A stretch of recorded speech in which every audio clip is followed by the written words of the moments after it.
képp koo xam ne bëgg nañoo topp bu abonné ci chaîne bii rek di Mbacke Kadior TV luñ dugal ci dana ko am en exclusivité.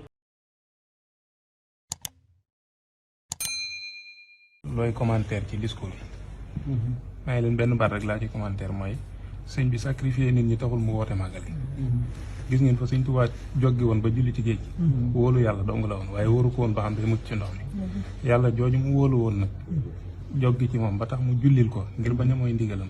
yàlla moomu ko ci suturaaloon ba mu génn si ci jàmm. yàlla moom moo fi nekk ba léegi. yàlla moomu it moo suturaal ci la sëñ Muntaxaa joggi itam ba woote màggal gi daaw. yàlla suturaal ko nam suturaale woon sëñ mag bi ci géej gi. ren jii noonu la koy suturaale waatee.